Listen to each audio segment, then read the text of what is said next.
السلام عليكم ورحمة الله وبركاته. سولو فيديوغان wuxuu ku socdaa waalidiinta ilmaha laga qaatay. Haddii ilma laga qaatay video waa videogaagi dhamayso. Haddaan laga qaadanin iska dhageyso, laakiin awlaada Ilaahay noo badbaadiyo, gaaladana ha nooga ilaaliyo. Aad u maasantahay.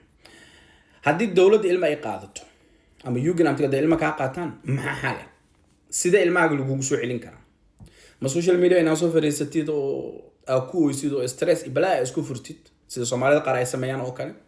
oo kadibna hadaan nin fiican qabi lahaa ya hadii naag fiican ay ahaan lahayd ilmaha ma laga qaadan lahayn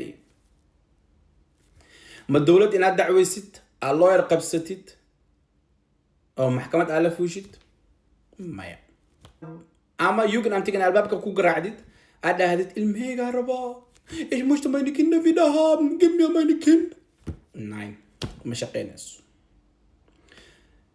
ilmahaaga waxaa lagu soo celin karaa كو isbedel nafad ina samaysid adiga nafsadaada ina isbedel ku samaysid ashqiisatid okay adiga noloshaada hormarisid wax baratid mafadad labo isbedel caafimaad ina samaysid haddii dawlad ilmaha kaaga qaadatay stress iyo depression okay ina dhakhtar tagtid isdawaysid oo madaxaaga soo dejisid qof degan ina noqotid haddii xanaaq iyo yaa isla weyni lagaaga qaatay ina isdejisid dhakhtar tag xanaaq iska daawi okay markii ay aragto dawladda marka adiga aan ka daw carareenin oo danahaaga wato oo adduunkaaga wadid mafahantay oo horumar isgaarsiiyay dawladda ayada ku dhayso hiblow ilmahaaga waa kana hadda waa lagu aamini karaa laakiin inta ka daw carareysid dawladda wax kama helaysid ilmaha ka sii fogaanayaan هذا وما صنتهي.